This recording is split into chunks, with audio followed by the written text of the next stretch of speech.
watching my YouTube channel Educational Guidance by YGS. Today's my topic is law of mass action. Okay, in last lecture basically I have told you about the chemical equilibrium which is apply on reversible reaction. Now first of all, law of mass action is also known as law of equilibrium. Okay, secondly, in 1864 two scientists Guldberg and Weck formulated a generalization regarding the effect of concentration on reversible reaction in equilibrium.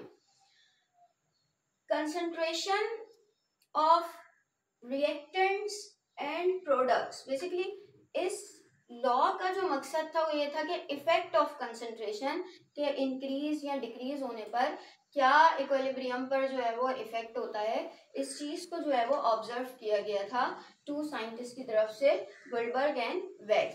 Okay, and the law is the rate at which a substance react is directly proportional to its active mass and the rate of a reaction is directly proportional to the product of the active masses of the reactant substances like reactants. अच्छा, यहाँ पर इस statement से बढ़ने से पहले यहाँ दो टर्म्स यूज की गई हैं, एक directly proportional, okay, and second is basically the active mass. Active mass is the concentration of reactant और प्रोडक्ट. ओके, कंसंट्रेशन को हम किस में लेते हैं, मोल पर volume. The ratio between mole and volume is called concentration, और कंसंट्रेशन ही basically हमारे पास जो है वो एक्टिव मास कहलाता है. अगर एक्टिव मास की यूनिट की बात करें तो बेसिकली जैसे मैंने आपको कहा कि हमारे पास कंसंट्रेशन का जो फॉर्मूला है वो क्या बनता है, हमारे पास जो कंसंट्रेशन फॉर्मूला है वो हमारे पास बनता है मोल divided by volume. Okay, mole, the unit of mole is mole and the unit of volume is decimeter cube. Okay, dm3.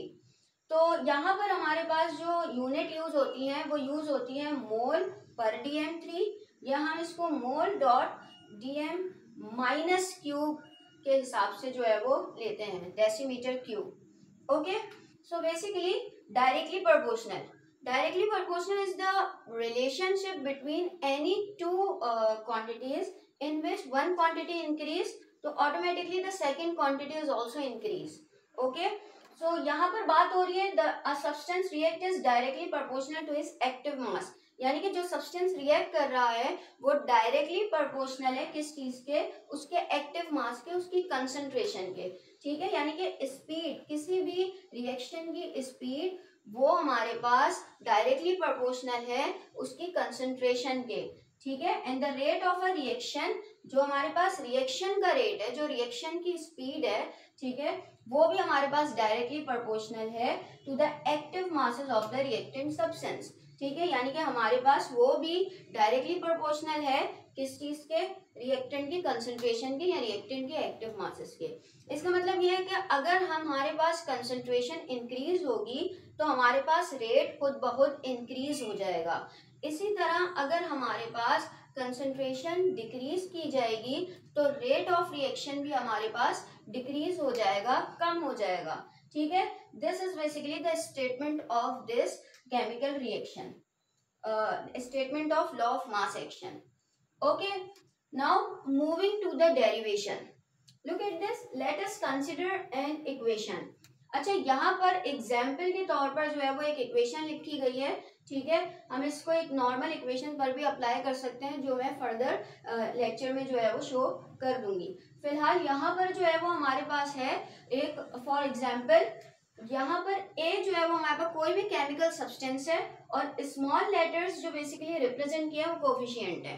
ठीक है, नंबर ऑफ मोल्स जो किसी भी बैलेंस इक्वेशन में मौजूद होते हैं वो हमने स्मॉल लेटर से जो है वो शो किए हैं, और कैपिटल लेटर हमारा जो है वो केमिकल्स को रिप्रेजेंट करता है. ठीक है, जो हमारे रिएक्टिंग सब्सटेंस है और हमारी प्रोडक्ट है. तो n number of moles of A when react with m number of moles of B. Okay, so what happened, x number of mole of C and y number of mole of D is produced at this reaction. So according to law of action या law of mass action या law of equilibrium, ठीक है, ये दोनों ही law हमारे पास same ही है।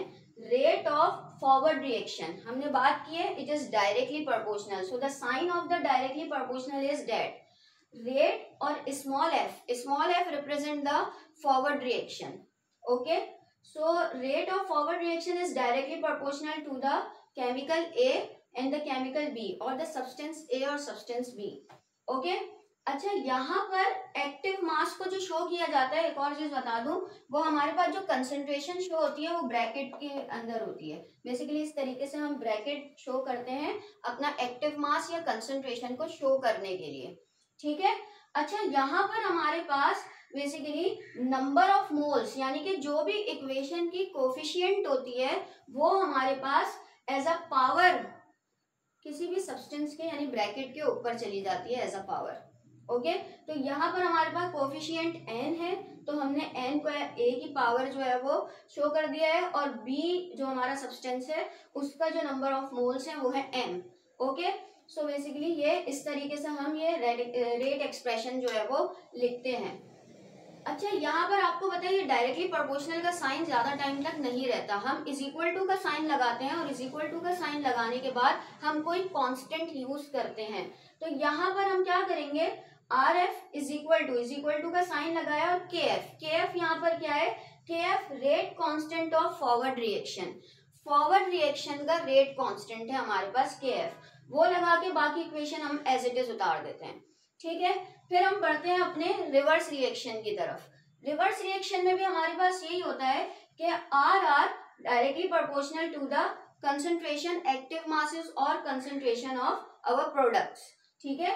तो यहाँ पर हमने C and D which is our product and X and Y are basically the coefficient of our products, so X and Y write as a power। वही चीज है, डायरेक्टली प्रोपोर्शनल का साइन ज्यादा टाइम तक नहीं रहेगा, यहाँ पर इज इक्वल टू का साइन लगाएंगे, K R is basically the rate constant of reverse reaction. F को हम फॉरवर्ड रिएक्शन के लिए शो करते हैं, स्मॉल एफ हम के आगे भी लगा देंगे और आर के आगे भी लगा देंगे, और हम जो है वो बेसिकली आर को और एफ को फॉरवर्ड रिएक्शन के लिए और आर को रिवर्स रिएक्शन के लिए शो करते हैं, ठीक है। तो ये हमारे पास आ गया rate of forward reaction and rate of reverse reaction की इक्वेशंस, ठीक है। एक हमारे पास ये और एक हमारे पास ये। At equilibrium both rate are equal, okay, both rate are equal, it's mean our R F and R R equal to each other. So R F is equal to R R, यहाँ पर हम R F जो कि हमारे पास equation है equation 1, okay, is equal to equation 2, ठीक है।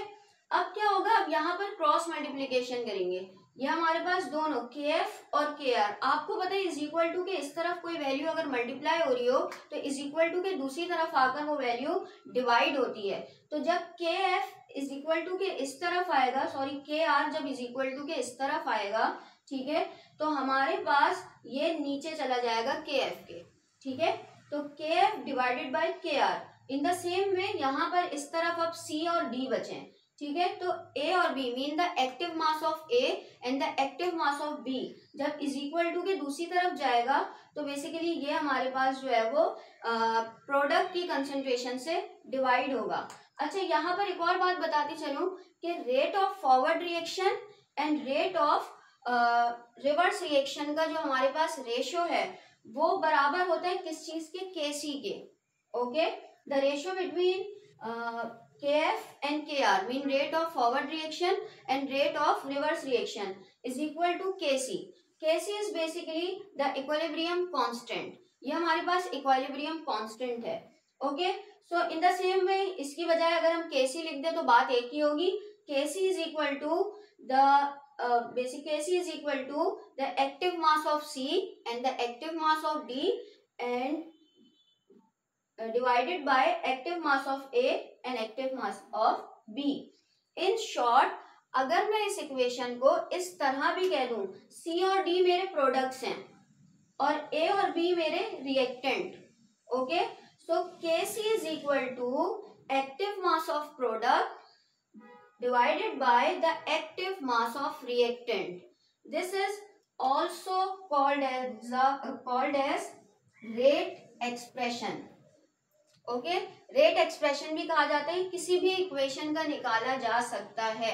हम क्या करते हैं, जब कभी भी हमारे पास कोई भी इक्वेशन दी गई होती है और उस इक्वेशन का जो है वो रेट एक्सप्रेशन शो करने को कहा जाता है कि इसका जो है वो इन केमिकल इक्विलिब्रियम रेट एक्सप्रेशन क्या बनता है, तो हम क्या करते हैं, उसकी प्रोडक्ट के एक्टिव मासेस, जो भी हमारी प्रोडक्ट होगी उसके प्रोडक्ट के एक्टिव मासेस और number of moles as a power चले जाते हैं, और उसके बाद नीचे हम जो है वो रिएक्टेंट के एक्टिव मासेस, जो भी हमारे पास जो है वो सब्सटेंस मौजूद होता है, और उस रिएक्टेंट के बाद जो है वो हमारे पास उसके ऊपर जो भी उसके कोफिशिएंट होते हैं वो एज अ पावर हमारे पास चला जाता है।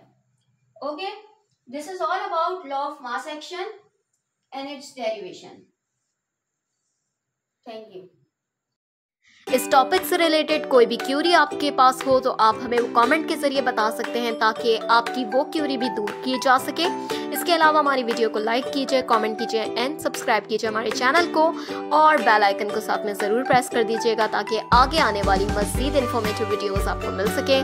तब तक के लिए अल्लाह हाफिज़।